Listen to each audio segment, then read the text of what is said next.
흔히 누구나 일상생활에서 이제 하는 운동 중에서 가장 기본이 되는 걷기, 올바른 걷기와 그 발의 질환들, 기본적으로 흔히 볼 수 있는 여러 가지 질환들에 대한 간단한 소개를 해드리도록 하겠습니다.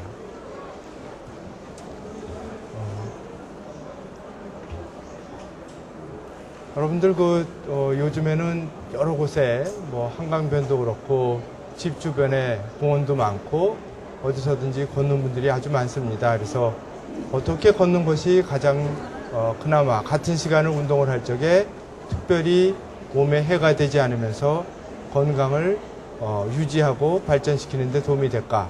그런 걸로 이제 이런 걸 마련해 봤는데요.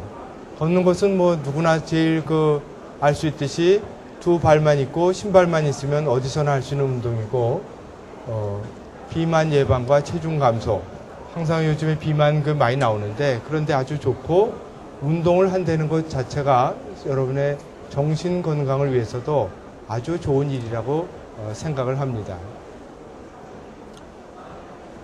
하루에 보통 10,000보를 걸으라 그러죠. 나중에도 또 얘기가 나오겠지만 10,000보를 걷는 것이 건강에 제일 좋다 그럽니다. 그래서 사람이 이제 하루에 기본적으로 한 5,000~6,000보, 많게는 뭐 6,000~7,000보 이 정도 보통 걷기 때문에 보통 걷는 것보다 한 2,000보 정도만 더 걸으면은 아주 적당한 운동이 기본적인 운동은 누구나 한다고 볼 수 있는데, 그러기 위해서는 내가 어디 갈 적에 지하철을 타고 간다 또는 버스를 타고 간다 할 때 자기가 가려는 데보다 한두 정거장 먼저 내려서 좀 그 전에 내려서 그만큼은 걸어간다든지, 또는 어디 이렇게 뭐 여러 가지 전화를 한다든지 여러 가지 경우에 앉아 있는 것보다는 서서 가볍게 걸으면서 자기 기본적인 운동을 유지할 수 있을 것 같습니다.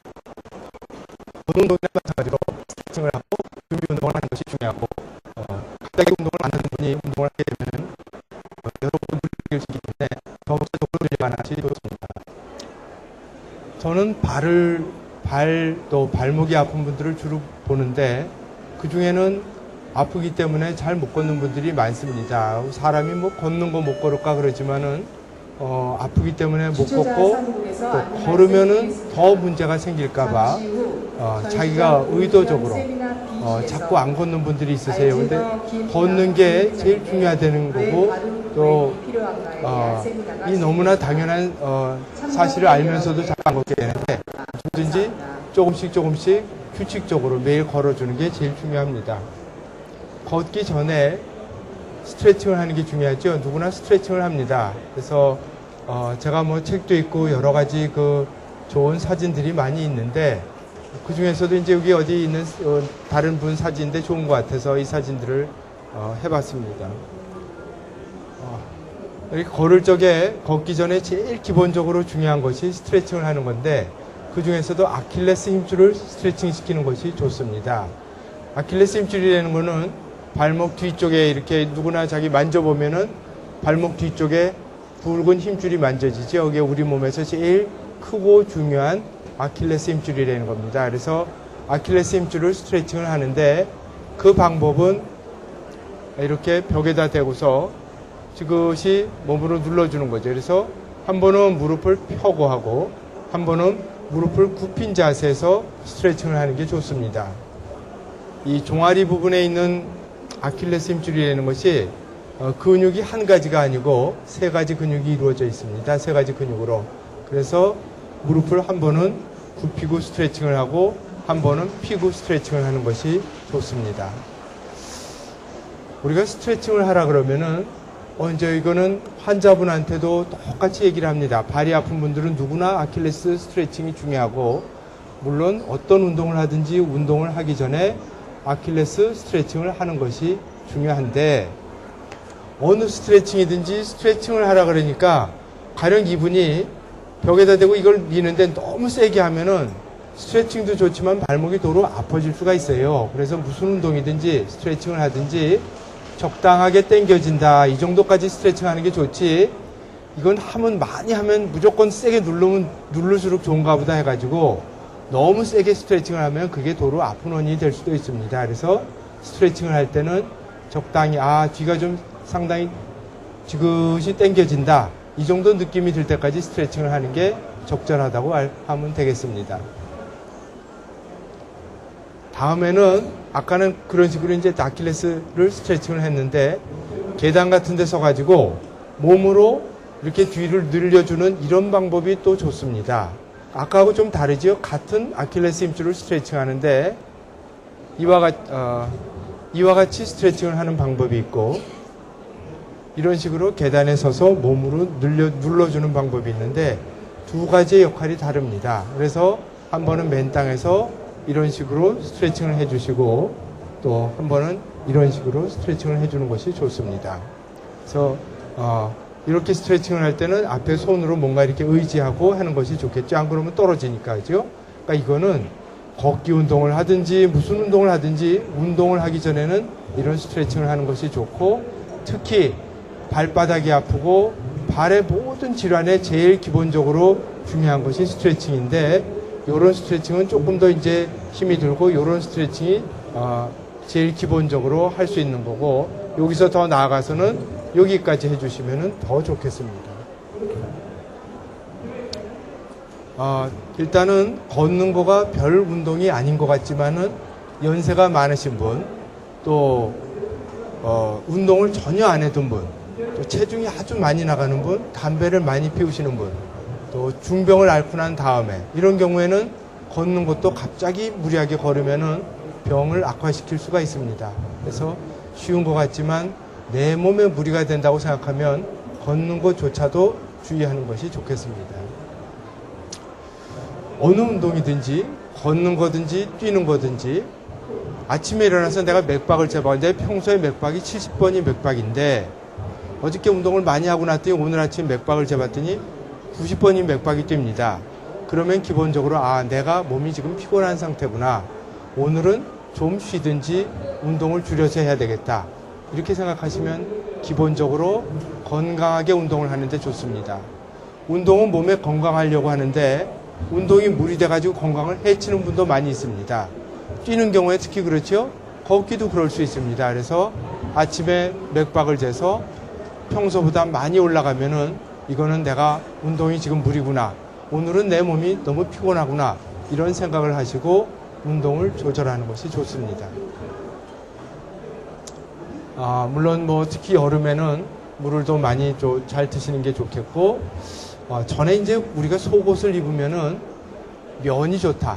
이런 얘기들 하지 않습니까? 근데 면이 좋다는 거는 섬유 자체가 피부에 자극이 돼서 면이 아닌 거는 이 피부 어떤 질환을 일으킬까봐 그러는데 전에는 요즘엔 다 운동에 쓰는 이런 옷들이 땀을 빨아들이면서 바로 바깥으로 내보내는 것들이 있죠.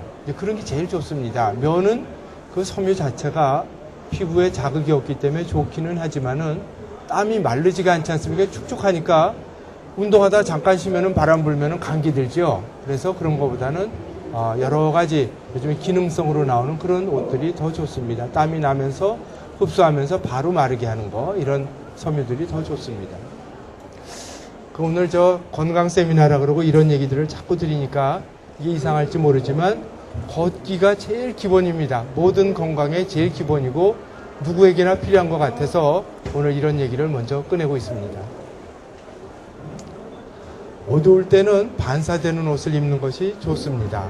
우리가 밤에 걸어가면은 차가 오면은 차가 불이 밝으니까 저 차가 나를 다 보고 있겠다고 생각하지만 운전하는 사람은 의외로 걸어가는 사람이 잘 안 보이는 수가 많습니다. 그래서 밝은 옷, 그 중에서도 야광 어떤 마크가 있는 옷이라 그러면 더 안전할 겁니다. 그렇죠? 자전거 탈 때도 마찬가지고 또 아스팔트, 흙길이 좋고 딱 그 흙길이 아니라 그러면 콘크리트, 하여튼 너무 딱딱한 바닥은 좋지가 않겠고 특히 겨울 같은 때는 얼음 표면이라든지 이런 건 더 주의를 하시는 것이 좋겠습니다. 통증이 있으면 일단은 걸어가다가 어떤 부위든지 가령 무릎이라든지 어디든지 발이든지 통증이 없던 통증이 생길 때는 이게 왜 그럴까? 그리고 하루 이틀 보다가 자꾸 안 나오면 물론 병원에 한번 가보는 게 좋겠죠. 운동은 기본적으로 운동은 매일 하는 것을 권하지는 않습니다. 일주일에 닷새 이상 운동하는 것을 권하고 있습니다. 그죠? 이거는 비만에서도 그렇고 다 이제 기본하는 게, 왜냐면 매일 운동을 하다 보면은 사실 매일 운동한다는 건 어렵죠. 어렵기도 하고 몸에 무리가 되기도 쉽기 때문에 자기가 시간도 있고 건강상 뭐 매일 걸어도 문제가 없다면 모르겠지만 기본적으로 닷새를 할 거를 권하고 매일 하는 거는 권하지 않고 적어도 중간에 하루 정도는 쉬었다가 운동해 주는 걸 보통 권하고 있습니다.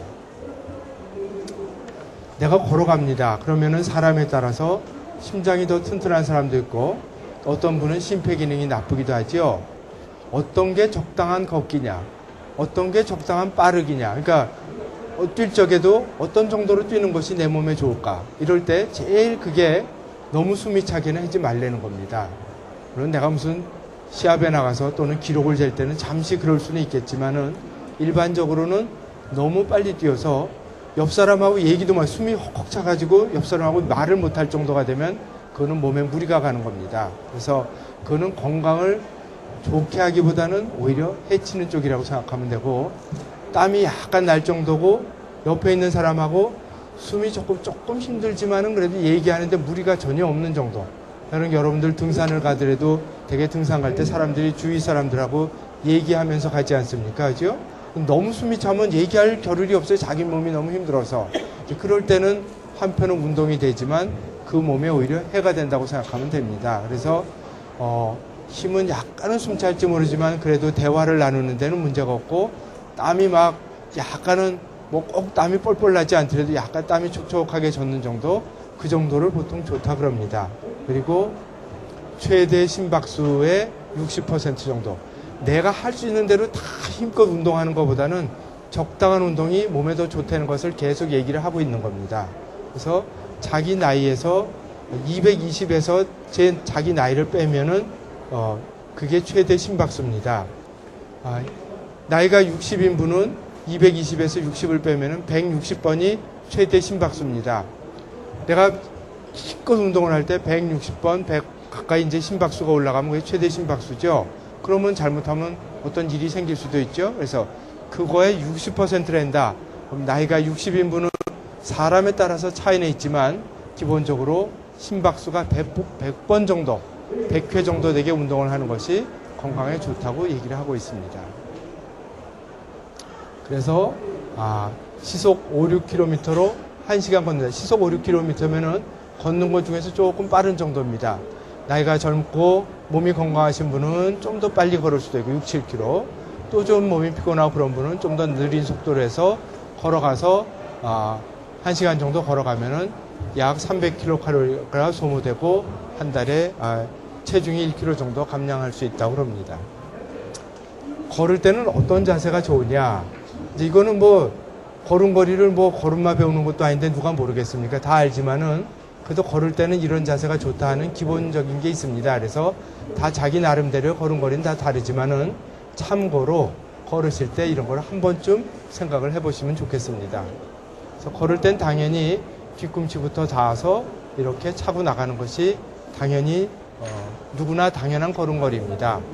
걸을 때는 위에서 보면은 이렇게 발이 양쪽 발이 너무 벌어지게 걷는 거는 권장하지 않고 일직선이 있으면 그걸 따라서 쭉 걸어갈 적에 다리를 너무 벌어지지도 않고 또 너무 그걸 합쳐가지고 일직선 요 선 위를 꼭 걸어가는 것도 그렇지 않고 그저 자기 무릎이 그저 똑바로 걸어간다. 양쪽 무릎이 거의 닿을 듯이 간다. 이게 보통 걸음걸이라 그럽니다.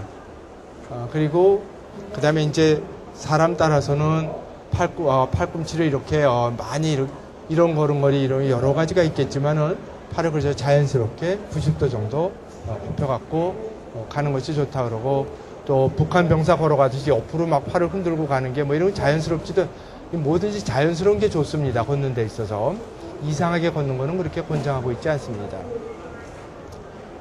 그리고 보통 내가 걸어갈 때 10m, 15m 앞을 바라보고 가는 것이 좋고 똑바로 상체는 똑바로 걸어가는 게 좋은데 또 어떤 분은 뒤로 젖혀지게 되고 어느 분은 앞으로 이렇게 굽혀서 걷게 되고 그래서 자기 자세를 똑바로 해서 걸어가는 것이 제일 바람직하다는 것을 알고 계시면 좋겠고, 팔도 뭐 피곤하면 여러 가지를 하고, 또 어느 분은 뭐 손바닥을 펴서 뭐 이렇게 머리끝까지 올리고 이러는데 뭐 다 좋습니다. 다 좋은데 내가 일부러 이게 더 좋겠다 해가지고 너무 크게 막 이러면은 그게 당장 짧은 시간에 운동 효과는 더 있지만은 그런 만큼 몸에 무리도 되고 또 그러다 보면 다칠 수도 있고, 그렇기 때문에 굳이 그럴 필요는 없다고 합니다. 보폭은 한 걸음을 크게 걸으면은 운동이 더 많이 되지 않을까 그렇지만, 역시 그것도 자연스러운 걸음걸이가 좋고, 자기의 자연스러운 걸음걸이로 자주 걸음을 많이 뛰는 것을 권장하고 있습니다. 신발에 체중 70kg인 사람이 1km를 걸어가면 한 발에 40톤의 몸무게가 걸린다 그럽니다. 힘이 걸리고. 그래서 신발은 어떤 게 좋으냐? 그죠? 신발 선전들 많이 하죠. 여러분들 다 지금 신발을 신고 계시지 않습니까? 우리가 신발이 어떤 게 좋으냐? 의사가 봤을 때 어떤 신발을 권장하느냐? 그럴 적에 신발은 밑창에 뭔가 있어서 미끄러지지 않도록 하는 게 당연히 좋습니다. 또 뒤에 신발을 보면 이 굽이 있죠. 바닥에 신발 굽이 바닥이 뒤 폭이 이 바닥이 닿는 부분이 좁은 것보단 넓은 게 안정적입니다. 연세가 드시면 드실수록 안정적인 이런 균형 감각이 떨어지기 때문에 뒤가 좁은 거는 좋지가 않습니다. 옛날에 뭐 외국에서 수입된 신발들 좋다 그래갖고 한 거 중에는 뒷폭이 너무 좁아가지고 당장 신기에는 편하지만 살짝 넘어가면 휙 넘어가는 신발들도 있고 그랬습니다. 그래서 뒷굽은 좀 넓은 게 좋습니다. 그리고 뒤축은 약간 높은 쪽이 좋습니다. 신발은 약간 깊어야지 발을 잘 잡아주기 때문에 그런 거를 권장하고 있습니다. 요즘에 신발이 여러 가지가 있는데 앞쪽은 적어도 약간 이렇게 올라간 쪽이 좋습니다. 앞쪽은 약간 신발 앞이 올라간 것이 누구나 걷기에 편하고 권장하는 신발입니다. 뒤쪽이 깎인 신발이 어떻느냐? 글쎄요. 근데 하여튼 앞은 이렇게 올라간 거를 권하고 있습니다. 너무 이제 신발이고 걷기고 이런 얘기들을 많이 하면은 또 오늘 주제하고 너무 또 떨어지는 것 같고 재미도 없으실 것 같고, 다음에는 병 얘기를 좀 해보는 것이 좋을 것 같습니다. 중간중간에 말씀을 드리면 만보를 걷는다는 것은 보통 빠른 걸음걸이로 1시간 좀 넘게 1시간 반 가까이 걷는 거를 생각하시면 되겠습니다. 하루 중에 언제 걷는 것이 가장 좋으냐? 아침에 걷는 게 좋으냐? 점심때 걷는 게 좋으냐? 밤에 걷는 게 좋으냐? 할 적에 요즘에 같은 여름에는 낮에 걸으면 오존 농도가 높다 그럽니다. 너무 그래서 낮에는 그렇고 아침은 좋은데 아침에는 특히 안개가 많이 낀 날 대기 오염물질이 지표면 가까이에 꽤 있다 그럽니다. 그래서 날이 많이 흐리고 습한 날은 특히 아침에 너무 일찍 걷는 거는 별로 좋지 않을 것 같고, 그래서 언제든지 제일 낮에 특히 여름에는 오후 2, 3시경에 너무 온도가 높고 이럴 때는 별로 안 좋다 그럽니다. 그래서 보통 저녁 운동하는 것이 이제 제일 바람직하다 그럽니다. 저녁 6시경에 저녁을 먹고 7시, 8시 사이에 운동을 하고 자기 전에 한 2시간 전까지는 운동을 끝내야지, 너무 운동하고 바로 자려고 그러면 잠이 잘 안 듭니다. 그래서 그런 거를 좀 아시면 좋은데, 뭐 사실 어떤 거든지 어떤 그 시간이든지 상관없이 꾸준히 운동을 한다는 것이 더 중요하겠죠.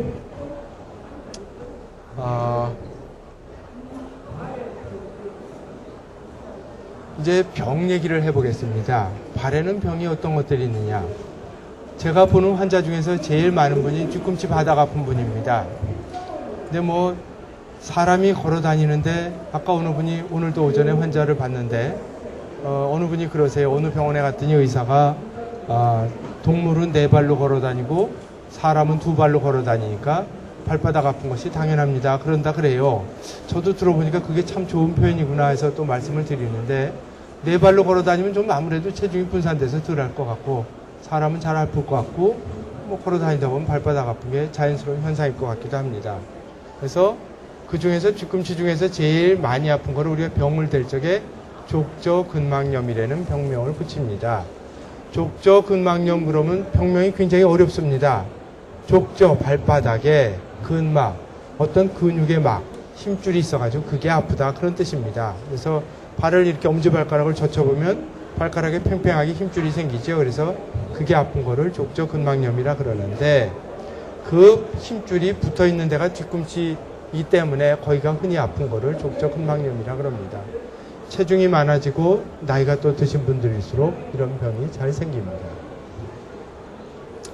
그래서 그 그림으로 보자면은 이런 그 발바닥에 힘줄이 있고 그것이 뒤꿈치에 붙어 있어서 거기에 통증이 생기기 쉽다. 그런 얘기입니다. 뒤꿈치 바닥 통증의 원인은 족저근막염이 있고 이런 거를 다 족저근막염이라고 일반적으로 얘기는 하지만은 그 중에 일부는 뒤꿈치에 여러분들 뒤꿈치 바닥에 뼈가 바로 바닥에 닿는 건 아니지 않습니까? 피부 밑에 지방층, 기름층이 있고 그 안에 뼈가 들어 있습니다. 그런데 그 뒤꿈치 바닥에 쿠션이 젊을 때는 이 스펀지가 좋습니다.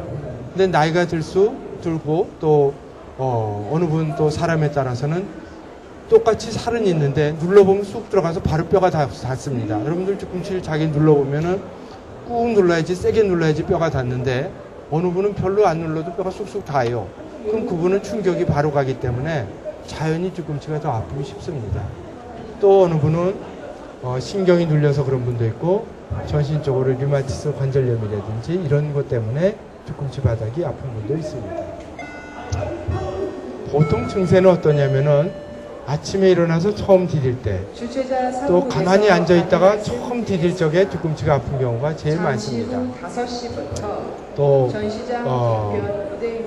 그걸 검사를 할 적에 초음파 검사를 해보면은 그 이제 발바닥에 힘줄이 두꺼워져 있는지 정상 힘줄인지 힘줄이 정상보다 좀 낡은 그런 모양인지 그런 거를 초음파를 해서 검사를 해서 볼 수도 있습니다. MRI를 해서 볼 수도 있지만은 뒤꿈치 또는 신발 바닥이 아픈데 굳이 MRI를 해야 되는 경우는 아주 드물다고 하겠습니다. 그래서 비용도 많이 드는데 굳이 발바닥 아픈데 MRI를 하는 경우는 잘 없다고 하겠습니다. 그래서 이제 필요하면은 초음파를 보통 해서 보는 경우들이 많습니다. 그래서 자, 뒤꿈치 바닥이 아프다 그러면 제일 먼저 권하는 게 발바닥의 스트레칭입니다. 아까 제일 먼저 보여드렸죠. 아킬레스 힘줄의 스트레칭. 그거는 발바닥이 아프든 뭐든 또 운동을 할 때도 기본적으로 하는 건데 특히 발바닥이 아플 때는 이런 식의 스트레칭을 하는 것이 좋습니다. 이런 식으로 앉아서 이제 스트레칭을 하는데 역시 마찬가지입니다. 스트레칭을 하시라고 했더니 너무 많이 이걸 꺾어요. 관절을 너무 많이 꺾으면 어떻게 되냐? 발바닥 스트레칭이 되는 건 좋은데 관절 자체가 너무 아파집니다. 그래서 중간 정도로 지그시 당겨질 정도까지 하는 게 좋지 죽어라고 당기면은 발바닥도 스트레칭 되는데 관절도 아파집니다. 그래서 이런 모양으로 스트레칭 하는 게 좋습니다. 그러면 저 발바닥에 삐죽하게 이제 발바닥 가운데 힘줄이 스트레칭이 됩니다. 역시 아까 처음에 아킬레스 스트레칭 보여드린 것과 마찬가지로 다시 한번 보여드리자면 이와 같은 방식으로 아킬레스 힘줄을 스트레칭을 하는데 한 번은 무릎을 펴고 하고 한 번은 무릎을 굽히고 합니다. 역시 마찬가지로 너무 세게 누르면 발목이 아파집니다. 적절하게 뒤 종아리가 내가 좀 상당히 지그시 당겨지는구나. 이 정도의 힘을 줘서 스트레칭을 하는 것이 좋습니다. 발바닥의 힘줄에 발바닥 족저근막염은 아치가 높은 분이 생기는 경우도 있고 낮아서 잘 생기는 분도 있고 그렇습니다. 이렇게 발바닥이 높은 분이 더 많은 것 같아요. 발바닥이 높으면 발바닥이 평발은 뭡니까? 발바닥에 아치가 없는 거죠.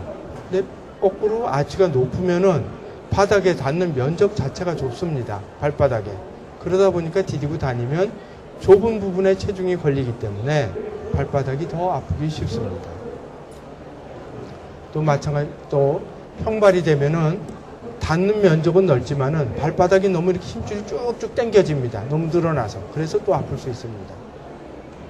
그래서 그런 경우에 여러 가지로 뒤꿈치에 이런 걸 대기도 하고 이런 쿠션 부드러운 걸 대기도 하고 깔창을 하기도 하고 또 이렇게 신발 뒤에 쿠션이 있는 신발을 만들어서 신기도 하고 별걸 다 해보는 이유는 뒤꿈치 통증이 낫기 어렵기 때문인데 뭐 여러 가지로 사람에 따라서 다르겠지만은 스트레칭하고 또 깔창이라든지 이런 보조기구를 이용해서 치료하는 것이 일반적이라고 하겠습니다. 뭐 체외 충격파 이런 방법을 하기도 하지만 체외 충격파로 효과가 있는 경우도 있고 없는 경우도 있는데 저게 또 비용도 꽤 되고 그래서 하기가 좀 그렇습니다. 해서 뭐 다 좋아진다 그러면 좋겠는데 안 좋아지는 분이 더 좀 많은 것 같습니다. 뒤꿈치 발바닥이 아파서 수술하는 경우는 거의 없습니다. 그래서 많이 아프다 그래서 이것이 다른 병이 되는 것도 아니고 관절염이 되는 것도 아니고 무슨 뭐 다른 내장기를 아프게 하는 것도 아니기 때문에 수술할 일은 거의 없다고 생각하시면 되겠습니다. 그 다음에 이제 뒤꿈치가 바닥이 아픈 게 있고 그 다음에는 뒤꿈치 그 아킬레스 힘줄이 붙어 있는 부분이 아픈 아킬레스 건염이 있습니다. 뒤꿈치가. 그래서 힘줄이 이제 낡아서 그런 게 있고, 아까 제가 처음에 아킬레스 건의 스트레칭을 말씀드릴 적에 이렇게 계단에 서서 하는 스트레칭 있죠. 그래서 뭐 아킬레스 힘줄이 아픈 분이든 안 아픈 분이든 이런 쪽에 스트레칭을 하는 것도 좋습니다. 오른쪽 거는 보지 마시고 왼쪽으로 두 발로 올렸다가 한 발은 들고 쭉 내리는 이런 아킬레스 스트레칭을 하여서도 역시 좋은 결과를 얻을 수 있습니다. 지금 요거는 또 좀 다른 얘기인데요. 여기 지금 계시는 분 중에서 50대 이렇게 넘어가셔서 갱년기 여성이 돼서 발이 아픈 분이 많습니다. 그럼 우리가 갱년기 여성이 된다는 건 뭐가 다르냐? 젊은 여자분하고 나이가 많으신 여자분은 뭐가 다르냐? 우선 그거를 한번 보도록 하겠습니다. 갱년기 여성이 되면은 발은 똑같은 발인데 젊을 때 신던 신발을 신으면은 신발이 좁아진 것 같아요. 근데 발이 길이가 줄어들거나 늘어나지는 않는데 발이 옆으로 퍼집니다. 그래서 여자분들이 나이 50 넘어가고 그러면은 잘 맞던 신발도 좁아진 것 같아요. 발이 옆으로 클 리는 없는데 퍼지는 거죠. 퍼져서 그렇습니다. 그리고 발바닥에 살이 좀 아무래도 좀 마르게 되고 체중이 늘게 되고 또 균형 감각이 떨어집니다. 이거는 여자뿐 아니라 남자도 또 마찬가지입니다. 그죠? 균형 감각은 떨어지죠. 발바닥에 살은 약해지죠. 또 발은 좀 퍼지죠. 그러니까 여러 가지로 연세 드시는 것과 발이 아픈 것은 자연히 이렇게 맞춰서 늘어나게 돼 있습니다.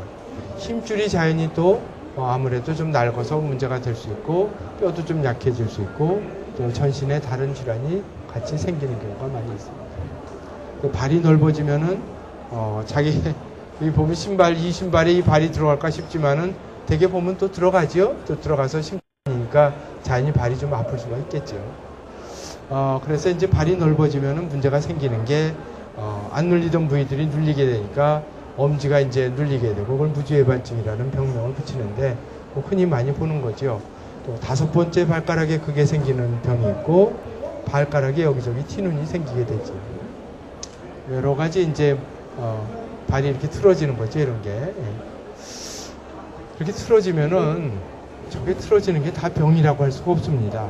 아주 심한 분들도 멀쩡하게 잘 다니는 분도 많고 발이 저거보다 더 심하게 틀어져도 등산도 잘 다니시고 그러기 때문에 틀어졌다고 꼭 병은 아닙니다. 꼭 치료를 받아야 되는 것도 아니고 그 중에서 많이 아프신 분들은 또 저것 때문에 내가 어떤 운동을 하는데 지장이 있다든지 그런 경우에 치료를 할 수가 있겠죠. 뭐 여러 가지로 뭐 있을 수 있는데 그 중에서 이제 하는 것이 이런 보조기가 있죠. 오른쪽에 보는 저런 거는 근데 저거를 신발 안에 신고 다닐 수가 없죠. 저걸 끼고 있으면은 발이 똑바로 되지만 저거를 신고 신발을 신을 수가 없기 때문에 그래서 효과가 좀 얻기 어렵습니다. 발가락 사이에 뭘 이렇게 끼는 거는 누구나 해볼 수 있는 거고 좋은 방법이라고 생각합니다. 그래서 그 수술하는 건 이제 좀 징그럽고 하여튼 뭐 정 안 되는 경우는 수술을 해서 치료를 할 수 있고 엄지발가락에 그런 것과 마찬가지로 5번째 발가락에도 역시 같은 게 있을 수 있습니다. 신발에 닿아서 그렇게 티눈이 생기고 티눈이 생기면은 우선은 신발이 닿지 않도록 편안한 신발을 신는 거를 제일 권해드리고 그래도 자꾸 아프다 그러면은 깎아보면 좋죠. 깎으면은 덜 눌리죠 우선. 근데 깎아도 금방 다시 아프고 하면 할 수 없이 이제 그때는 속에 뼈를 좀 갈아내는 그런 간단한 수술을 할 수 있습니다. 또는 이제 발가락 사이가 이렇게 마주쳐서 그런 분들도 있어요. 그러니까 티눈이 꼭 이렇게 겉에만 생기는 게 아니고 발가락 사이가 마주쳐서 그런 분들 꽤 있습니다. 뼈를 좀 갈아내는데 이렇게 티눈이 생길 때는 이게 티눈인지 사마귀인지를 가리는 게 제일 중요합니다. 발에 무슨 이렇게 굳은 살이 생기면 이건 다 티눈이다. 튀는 거 붙이고 뭐 그렇게 해서 좋으면 좋은데 때로는 그게 사마귀인 경우가 있습니다. 사마귀는 다릅니다. 티눈하고. 사마귀는 그 바이러스에 의한 염증에 의해서 생기는 거기 때문에 티눈처럼 신발을 편안하게 신는다고 되는 게 아니고 저건 또 치료가 다르기 때문에 두 가지를 가려내는 게 더 중요합니다. 사마귀는 깎아보면 점점점점 피가 납니다. 티눈은 깎아내면 뺀질뺀질한 그냥 맨 살이고 사마귀는 깎으면 피가 뽕뽕뽕 이렇게 나기 때문에 그게 감별하는 중요한 포인트입니다. 때로는 티눈인 줄 알았는데 그 안에 저 조그만 혹이 있는 경우도 꽤 있습니다. 티눈인 줄 알고 그걸 다 해다가 이제 보면은 그 중에 안에 혹이 있는 경우도 때로 있습니다. 꽤 있습니다. 저런 경우도. 뭐 혹이라 그래도 큰 문제 되는 건 아니지만 저런 경우는 저 혹을 없애야지 티눈이 나으니까 그런 거를 좀 알고 계시면 좋겠죠. 또 이제 발바닥에 살이 마르면은 저렇게 굳은 살이 저렇게 이제 넓게 생기는 분들이 있죠. 여자분들이. 그러면은 여러 군데 굳은 살이 생기면 깔창도 하고 신발에 이렇게 그 굳은 살 생기는 부분이 안 늘리도록 여러 가지 패드를 합니다. 저기 또 갔더니 뭐 이렇게 실리콘으로 된 것도 팔고 뭐 여러 가지를 해보는 거죠. 그래서 해다가 안 되면 깔창도 하고 그 다음에는 이제 수술도 할 수 있습니다. 나이가 들면은 남자나 여자나 균형 감각이 떨어지는 것이 굉장히 중요한 문제입니다. 균형 감각이 떨어진다는 거는 사람이 젊을 때는 어디에 가다 이렇게 해도 금방 자기 균형을 잡고 안 다치는데 연세가 드시면은 아차하면은 살짝 균형을 잃으면 넘어지죠. 넘어지면은 발도 발이지만 사실은 고관절, 엉덩이 뼈가 부러지죠. 연세가 들어 그게 부러지면 어떤 경우 아주 치명적입니다. 그래서 균형 감각을 유지하는 것이 상당히 중요합니다. 균형 감각이 나이 들어서 나빠지면은 되돌릴 수 있느냐? 연습하면 나아집니다. 균형 감각이 꼭 연습을 해서 자기 건강을 유지하는데 굉장히 중요한 한 가지 중요한 항목입니다. 그래서 골절이 균형 감각을 연습을 하는데 신발도 연세 드신 분들이 신발이 이게 건강에 좋다 그래가지고 바닥이 너무 불안정한 거를 신으면은 잘못하면 다칩니다. 당장 발은 좀 안 아플 수 있고 운동 효과가 있을지 모르지만 첫째는 넘어지지 않도록 제일 주의를 해야 되는 건데 신발이 이게 좋다 해가지고 너무 바닥이 좁은 거 서 있으면 건들건들 하는 걸 신고 있으면 겨울엔 특히 위험합니다. 그래서 그런 거는 신발은 연세 드신 분들은 바닥이 널찍한 게 좋습니다. 그래서 안정적인 게 첫째 우선 안전이 우선 아니겠습니까? 그래서 균형 감각은 어떻게 연습하느냐? 이거는 운동선수가 나와 있지만은 운동선수가 아니더라도 누구나 한 발로 쓰는 연습을 하십시오. 여러분들 집에 가서 한 발로 꼭 쓰는 연습을 아까 오늘 얘기한 것 중에서 아킬레스건 스트레칭, 그 다음에 한 발로 쓰는 거, 이 두 가지를 꼭 기억을 해서 누구나 하시면 좋습니다. 발이 아프든 안 아프든 이거를 운동 기억하시는 게 좋고 또 한 가지 말씀드리자면 운동을 하는데 너무 무리하지 않는 운동을 해야 되기 때문에 옆 사람하고 빨리 걷든지 뛰면서 얘기는 할 수 있을 정도로 하는 게 좋다. 그 정도인데 균형 감각이 이게 그만큼 중요합니다. 넘어지지 않는데 오늘 여기 연세 드신 분들이 꽤 계신데 균형 감각을 훈련하는 게 좋습니다. 사람이 정상적으로는 눈을 감고 한 발을 들고 서가지고 30초를 쓸 수 있으면 정상적입니다. 연세가 60이 넘어가지고 한 발을 들고 눈을 감고 30초를 있을 수 없습니다. 잘못하다간 그거 연습하다 다칩니다. 그러니까 눈을 뜨고 우선 한 발로 서 있는 연습을 꼭 하십시오. 어디가 아프든지 이건 상관없습니다. 자기의 건강을 위해서 눈을 뜨고 한 발로 서서 30초 이상 서 있는 연습을 반드시 하십시오. 그래도 괜찮으면 그 다음에 눈 감고 연습하세요. 그래도 괜찮으면 베개 위에 올라서서 연습하세요. 베개에는 쿠션 같은 건 이렇게 꿀렁꿀렁하죠, 바닥이. 그럼 맨바닥보다 더 어렵습니다. 이렇게 단계별로 연습을 하지만 기본적으로는 눈을 뜨고 판판한 바닥에서 눈을 뜨고 최소 30초 이상 서 있는 거를 매일 연습을 하시면 균형 감각이 유지돼서 덜 다칩니다. 덜 다치는 게 우선입니다. 그죠? 네.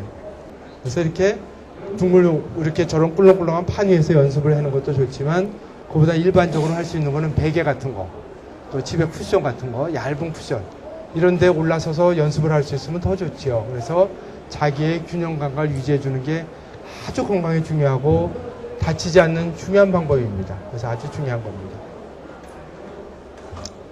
여러분들 흔히 이제 이건 또 딴 얘기입니다. 여러 가지 그냥 중간중간 이렇게 얘기를 했는데 여러분들 평발이라는 거 아시죠? 평발. 아, 나는 평발이다? 아니다. 어떤 사람은 평발인데도 운동을 잘하더라. 나는 평발이라서 군대에 가서 고생했다. 뭐 이런 여러 가지. 평발이 뭐냐? 평발은 발이 이렇게 있으면 중간에 아치가 움푹 있는 아치가 있는데 그것이 없는 게 평발입니다. 그죠?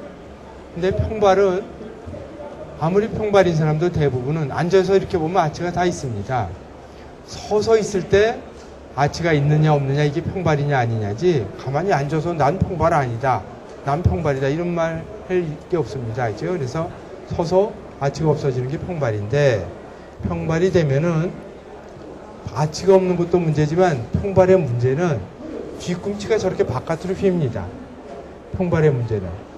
그래서 이게 이런 게 이제 저렇게 되면은 여러 가지 문제가 생겨서 평발이라 그러면 꼭 이렇게 아치가 없는 것도 문제지. 뒤꿈치가 뒤에서 봤을 때 가운데는 블록 이렇게 빨간 줄로 표시해 놓은 것처럼 발 뒤꿈치가 바깥으로 휘기 때문에 안에는 튀어나오고 바깥쪽은 저렇게 접힙니다. 그래서 바깥쪽은 눌리고 그러니까 발목 바깥쪽 복숭아뼈 쪽은 눌리고 안쪽 복숭아 쪽은 당겨집니다.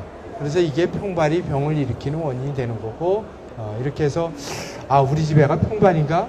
아 우리 영감님이 평발인가? 이런 거 이렇게 해서 뒤꿈치 한번 보시면 또 내가 혹시 평발인가 아닌가 보는데 이렇게 도움이 됩니다.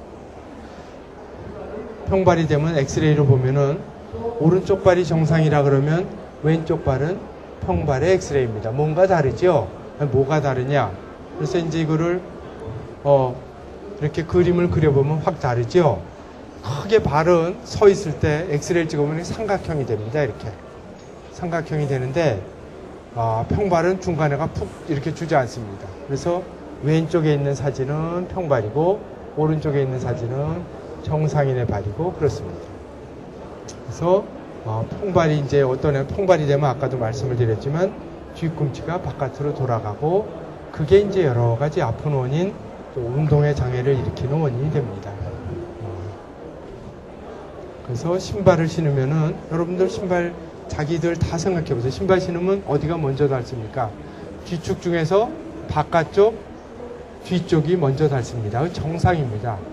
아주 심하게 많이 찌그러지게 빨리 닳는 분은 문제지만은 조금씩 그런 거는 그게 정상이고 반대로 안쪽이 먼저 닳는 거는 평발이 꽤 심한 겁니다. 그런 분들은 아마 대개 운동 기능이 조금 부족한 분이 많습니다. 애들이 안쪽이 많이 닳는다 그러면 빨리 닳는다 그러면 한 번쯤 우리 애가 그런 애들 중에는 운동을 제대로 못해가지고 살찌는 경우가 많아요. 살이 많이 찌면 운동을 또 더 못하거든요. 평발도 더 심해지고. 그럼 뭐 별거 아닌 것 같지만 그게 전신적으로 자꾸 얘가 어떤 크는 애들이고 운동을 하는데 문제가 된다 그러면 조금 문제가 된다 그러면 그것도 문제 아니겠습니까? 그죠? 그래서 우리 애가 신발이 안쪽이 먼저 닳는다. 그러면 한 번쯤 요건 좀 문제가 있구나. 그렇게 생각해 보시면 좋겠습니다. 이 신발도 보면은 보통 뒤쪽 바깥쪽이 먼저 닳는데 안쪽이 너무 심하게 닳아서 구멍이 났습니다. 이 정도는 뭔가 평발이 굉장히 심한 사람일 것 같아요. 그죠? 그래서 요거는 아까 신발을 나왔던 사진인데 다시 한번 보여드리면 뒤축이 좀 넓은 게 좋고 또 뒤축도 이렇게 어느 정도 깊이가 있는 게 좋습니다. 우리가 보통 당뇨병이 있는 분들은 당뇨 신발이라는 게 좋다 그랬죠. 당뇨 신발. 당뇨 신발은 당뇨병 환자만 좋은 게 아니고 일반인들도 그냥 편안합니다. 다시 말해서 그럼 좋은 신발, 편안한 신발 중에 하나가 요건이 앞에가 이렇게 올라가 있는 겁니다. 앞에. 그 신발이 다 보면 지금 신발 발가락 쪽에 올라가 있죠. 저런 신발이 일반적으로 편안한 신발, 좋은 신발에 속합니다. 뒤축까지 꼭 이렇게 깎여 있을 필요는 없습니다. 이거는 지금 당뇨병의 발은 어떤 건가 이제 그런 걸 하는데 지금 우리나라 인구 중에 약 10%가 당뇨병이 있습니다. 그리고 당뇨병이 있으면 당뇨병 환자가 입원하는 원인 중에 제일 많은 거는 당뇨병 때문에 입원하는 경우보다도 오히려 발에 문제가 생겨서 입원하는 경우가 더 많을지 모릅니다. 실제로 의료비라든지 이런 데서 발에 문제가 생겨서 그런 경우가 많고 전체 인구의 지금 10%를 넘어가고 있기 때문에 아마 여기도 지금 한 50분이 계시다 그러면 한 5분은 또 연세가 많으신 분이 많기 때문에 한 10분 가까이 어느 정도 당뇨병이 있을 가능성이 많고, 그렇기 때문에 당뇨병에 대한 분들 중에서 특히 발 관리에 주의를 하시라고 말씀을 드리는 겁니다. 그렇지만 당뇨병이 있다고 다 발을 절단해야 되고 그런 건 절대로 아닙니다. 그 중에 아주 일부분이 이제 그런 분들이 있는 거지, 어느 분은 당뇨병이 있다 그래가지고 발에 부스럼만 조금 나도 큰일 난 줄 알고 또 너무 걱정을 하는 분들이 있으세요. 꼭 그렇지는 않고, 당뇨병 환자분들이 왜 발에 문제가 생기느냐. 당뇨병에 있으면 혈관이 문제가 되죠. 그 다음에 신경이 문제가 생깁니다. 그래서 당뇨병성 신경병이 생기는데, 신경의 문제는 척수에서부터, 이제 뇌, 척수, 이거를 중추신경이라 그러는데, 중추신경에서부터 이제 가지가 나는 걸 말초신경이라 그러지 않습니까? 말초신경 중에서 거리가 먼 데서부터 당뇨병의 이상이 생깁니다. 근데 척수에서 제일 먼 데가 어디입니까? 발가락 끝입니다. 손끝은 척수에서부터 따져도 거리가 좀 가까운데 다리는 저 끝입니다. 그래서 거기에서부터 혈관 이상도 생기기 쉽고 신경 이상도 생기기 쉽기 때문에, 그래서 발이 항상 문제가 되는 거지, 당뇨병 환자가 꼭 무슨 발에 다른 원인이 있는 건 아닙니다.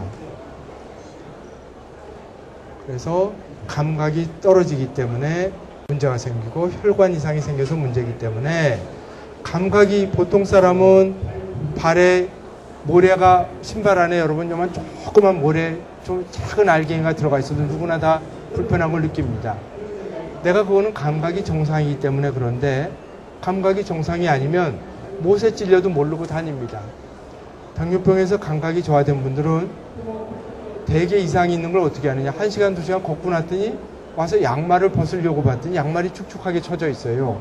그러다 보니까 이게 물집이 생겼구나. 이렇게 해서 거꾸로 알아들어갑니다. 보통 사람은 발에 물집이 생길 정도로 걸으려면은 먼저 아프기 때문에, 그러기 전에 거길 자꾸 안 디디게 되기 때문에 그런 일이 잘 안 생기는데, 그만큼 감각신경이 떨어진다는 게 이제 문제가 되는 겁니다. 그래서 당뇨병이 혹시 이 중에 계신 분이 있다 그러면 무조건 걱정만 하지 마시고, 자기 발을 아침 저녁으로 한 번씩 보는 게 제일 중요합니다. 봐서, 왜냐면 감각이 떨어지면 그냥 잘 느끼지 못해요. 봐서 특별히 뻘건 데가 있는지, 특별히 살에 물집이 생긴 데는 없는지, 유난히 굳은 살이 많이 생긴 데는 없는지, 이런 것들을 눈으로 한 번씩 이렇게 보는 게 중요합니다. 근데 이제 또 연세가 많으시고 당뇨병이 심해지고 그러면 눈이 나빠지지 않습니까? 그래서 봐도 잘 안 보일 수가 있죠. 이제 집에 혹시 그런 분들이 계시면은 가족분들이 한 번씩 발을 봐드리는 게 또 그게 큰 역할을 하는 겁니다. 보는 게 제일 중요하다. 그런 말을 하고 싶습니다. 그래서 이렇게 신발을 맞춰서 신는데, 어느 분들은 또 이렇게 발에 또 신발을 좋은 신발이라고 신었는데 신다 보면 신발이 접히는데 궤양이 생기는 경우도 있습니다. 그래서 또 당뇨병이 생기면 특징이, 염증이 빨리 퍼지고, 염증이 생겼는데도 보통 염증이 생기면 어떻게 돼요? 어디가 곪으면은 열이 막 나죠? 그러니까 감각이 나쁘니까 아픈 거는 모른다 그러더라도 열이 막, 전신이 막 열이 나고 펄펄 끓고 발도 뜨끈뜨끈하고 그럴 거 아닙니까? 근데 대부분은 당뇨병이 연세 드셔서 생기고 그러면은 감각이 정상이 아니고 열도 잘 안 나는 분이 많습니다. 그래서 눈으로 보고 조금 이상하면 바로, 염증 같은 경우는 그야말로 바로 병원에 가는 게 좋아요. 금방 퍼지기 때문에 그렇습니다. 그래서 오늘 저 얘기를, 이 발의 질환 또 발목 관절염, 원래 이렇게 붙어 있었는데 얘기를 하자 그러면 병도 많고 끝도 없이 많습니다. 그런데 깊은 얘기를 자꾸 말씀을 드려도 여러분들이 지겹고 또 괜히 어려운 얘기 드려도 그럴 것 같아서 제가 걷는 것부터 시작해서 일반적으로 상식적인 얘기로 이렇게 내용을 꾸며봤습니다. 그래서 이게 부족하지만 이상으로 제 강의와 질문을 마치겠습니다. 감사합니다.